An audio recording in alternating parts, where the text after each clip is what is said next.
ഒരു പുതിയ മൊബൈൽ ഫോണോ ഉപകരണമോ വാങ്ങുമ്പോൾ നിങ്ങളിൽ എത്ര പേർ തുടക്കം മുതൽ അവസാനം വരെ മുഴുവൻ മാനുവലും വായിച്ചു നോക്കാറുണ്ട്? വളരെ ചുരുക്കം. നമ്മളിൽ മിക്കവരും അത് ഓൺ ചെയ്യുക, കുറച്ച് ബട്ടണുകൾ അമർത്തുക, എന്തെങ്കിലും ശ്രമിക്കുക, പരാജയപ്പെടുക, വീണ്ടും ശ്രമിക്കുക, എന്തെങ്കിലും തെറ്റ് സംഭവിക്കുമ്പോൾ മാത്രമേ നമ്മൾ മാനുവലിനോ സഹായത്തിനോ വേണ്ടി നോക്കൂ. അതുപോലെ നിങ്ങൾ വിമാനത്തിൽ യാത്ര ചെയ്യുമ്പോൾ ക്യാബിൻ ക്രൂ സുരക്ഷാ നിർദ്ദേശങ്ങൾ പ്രദർശിപ്പിക്കുമ്പോൾ എത്ര പേർ ശരിക്കും ശ്രദ്ധയോടെ നിരീക്ഷിക്കുന്നു? മിക്ക യാത്രക്കാരും അവരുടെ ഫോണുകളിലോ സംഭാഷണങ്ങളിലോ തിരക്കിലാണ്. എന്തെങ്കിലും തെറ്റ് സംഭവിച്ചാൽ നമ്മുടെ ജീവൻ എങ്ങനെ സംരക്ഷിക്കാമെന്ന് ആ നിർദ്ദേശങ്ങൾ നമ്മോട് പറയുന്നുണ്ടെങ്കിലും മാർഗനിർദ്ദേശം ഉണ്ട്, പക്ഷേ പല ഹൃദയങ്ങൾക്കും താൽപ്പര്യമില്ല.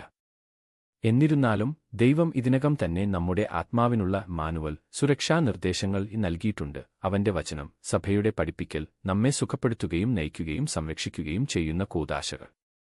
എന്നിട്ടും നമ്മൾ പലപ്പോഴും അശ്രദ്ധരായ യാത്രക്കാരെപ്പോലെയാണ് ജീവിക്കുന്നത്. കണ്ണുകൾ തുറന്നിരിക്കുന്നു, പക്ഷേ യഥാർത്ഥത്തിൽ കാണുന്നില്ല. ചെവികൾ കേൾക്കുന്നു, പക്ഷേ യഥാർത്ഥത്തിൽ കേൾക്കുന്നില്ല. ഇന്നത്തെ സുവിശേഷമായ മത്തായി 9:2 അന്ധർക്ക് അവരുടെ കണ്ണുകളാൽ കാണാൻ കഴിയില്ല, പക്ഷേ അവർ വിശ്വാസത്തിൽ ഉണർന്നിരിക്കുന്നു.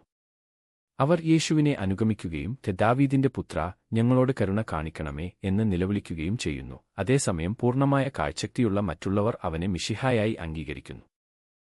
അവരുടെ പ്രാർത്ഥന ലളിതവും ധീരവുമാണ്. ഒരു നീണ്ട പ്രസംഗമല്ല, ഞങ്ങളോട് കരുണ കാണിക്കണമേ. നാം ദൈവസന്നിധിയിൽ വരുമ്പോഴെല്ലാം, പ്രത്യേകിച്ച് കുമ്പസാരത്തിൽ, നാം ഈ 2 പുരുഷന്മാരുടെ അരികിൽ നിൽക്കുന്നു.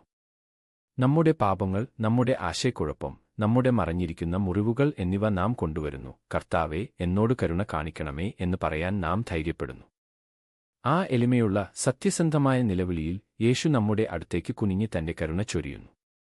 പിന്നെ പ്രധാന നിമിഷം വരുന്നു. എനിക്ക് ഇത് ചെയ്യാൻ കഴിയുമെന്ന് നിങ്ങൾ വിശ്വസിക്കുന്നുണ്ടോ എന്ന് യേശു ചോദിക്കുന്നു. അവർ അതെ കർത്താവേ എന്ന് ഉത്തരം പറയുമ്പോൾ അവൻ അവരുടെ കണ്ണുകളിൽ സ്പർശിക്കുകയും നിങ്ങളുടെ വിശ്വാസമനുസരിച്ച് അത് നിങ്ങൾക്ക് ഭവിക്കട്ടെ എന്ന് പറയുകയും ചെയ്യുന്നു. അവരുടെ കണ്ണുകൾ തുറക്കപ്പെടുന്നു. വിശ്വാസമാണ് വാതിൽ, അവന്റെ സ്പർശനം സമ്മാനമാണ്. ആ സ്പർശനം ഇന്നും കൂദാശകളിൽ, പ്രത്യേകിച്ച് യൂക്കറിസ്റ്റിൽ തുടരുന്നു.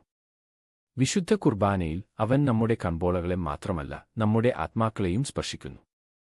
അപ്പത്തിന്റെയും വീഞ്ഞിന്റെയും പ്രത്യക്ഷതയിൽ അവന്റെ യഥാർത്ഥ സാന്നിധ്യം നമ്മെ സുഖപ്പെടുത്താനും ശുദ്ധീകരിക്കാനും പുതിയ കാഴ്ച നൽകാനും നമ്മെ പ്രേരിപ്പിക്കുന്നു. ദരിദ്രരിലും ഏകാന്തതയിലും രോഗികളിലും നമുക്ക് സ്നേഹിക്കാൻ ഏറ്റവും ബുദ്ധിമുട്ടുള്ള ആളുകളിലും അവനെ തിരിച്ചറിയാൻ.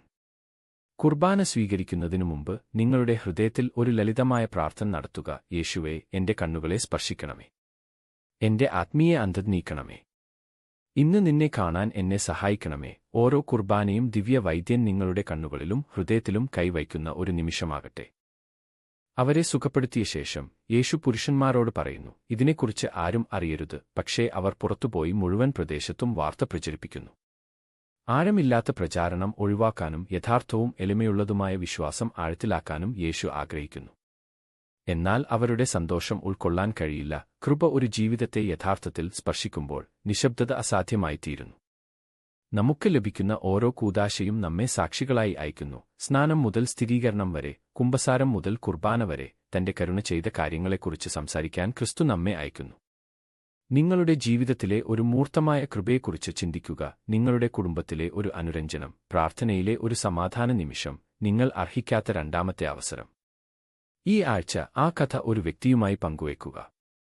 ഈ സുവിശേഷത്തിലെ ഏറ്റവും വലിയ അപകടം ശാരീരിക അന്ധതയല്ല, ആത്മീയ അന്ധതയാണ്. കഷ്ടപ്പാടുകളെ അവഗണിക്കുമ്പോൾ നിസ്സംഗതയുടെ അന്ധത, ദൈവത്തിന്റെ കരുണയെ നിസ്സാരമായി കാണുമ്പോൾ അഹങ്കാരത്തിന്റെ അന്ധത, മറ്റൊരാളുടെ അനുഗ്രഹത്തിൽ സന്തോഷിക്കാൻ കഴിയാത്തപ്പോൾ അസൂയയുടെ അന്ധത.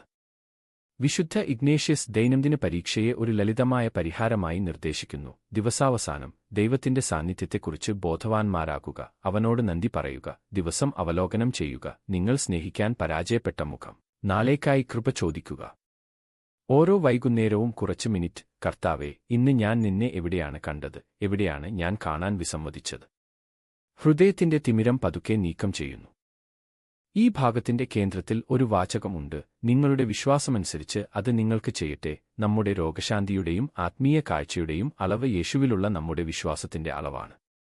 ഇന്ന് അവൻ നമ്മോട് ഓരോരുത്തരോടും അതേ ചോദ്യം ചോദിക്കുന്നു. അവൻ അന്ധരോട് ചോദിച്ചു, എനിക്ക് ഇത് ചെയ്യാൻ കഴിയുമെന്ന് നിങ്ങൾ വിശ്വസിക്കുന്നുണ്ടോ? നിങ്ങളുടെ കുടുംബത്തെ സുഖപ്പെടുത്താനും ഒരു പ്രത്യേക പാപത്തിൽ നിന്ന് നിങ്ങളെ മോചിപ്പിക്കാനും നിങ്ങളുടെ ദൈവവിളിയിൽ ധൈര്യം നൽകാനും നിങ്ങളുടെ ദുഃഖത്തിലേക്കോ ഭയത്തിലേക്കോ വെളിച്ചം കൊണ്ടുവരാനും അവന് കഴിയുമെന്ന് നിങ്ങൾ വിശ്വസിക്കുന്നുണ്ടോ? ഫ്രാൻസിസ് മാർപ്പാപ്പയുടെ വാക്കുകളിലും ആത്മാവിലും നമുക്ക് ഇരുട്ടുമായി പൊരുത്തപ്പെടാൻ കഴിയില്ല, മറിച്ച് ക്രിസ്തുവിന്റെ കാരുണ്യത്തിലേക്കും നമ്മുടെ സഹോദരീസഹോദരന്മാരുടെ ആവശ്യങ്ങളിലേക്കും നമ്മുടെ കണ്ണുകൾ തുറക്കാം. അവന്റെ സ്നേഹം നമ്മെ മാറ്റാനും നമ്മിലൂടെ ഒഴുകാനും അനുവദിക്കുന്നു. അതിനാൽ നമുക്ക് ഒരു നിമിഷം കണ്ണുകൾ അടച്ച് നിശബ്ദമായി പ്രാർത്ഥിക്കാം. യേശുവേ, ദാവീദിന്റെ പുത്ര, എന്നിൽ കരുണ കാണിക്കണമേ. എന്റെ കണ്ണുകളെയും എന്റെ ഹൃദയത്തെയും സ്പർശിക്കണമേ. ഓരോ നിമിഷത്തിലും ഓരോ വ്യക്തിയിലും എല്ലാ വെല്ലുവിളികളിലും നിന്നെ കാണാൻ എന്നെ സഹായിക്കണമേ. അന്ധരുടെ കണ്ണുകൾ തുറന്നവൻ ഇന്ന് നമ്മുടെ കണ്ണുകൾ തുറക്കട്ടെ. അങ്ങനെ നമുക്ക് ഇരുട്ടിൽ നടക്കാൻ കഴിയില്ല, മറിച്ച് അവന്റെ സ്നേഹത്തിന്റെ വെളിച്ചത്തിൽ നടക്കാൻ കഴിയും. ആമേൻ.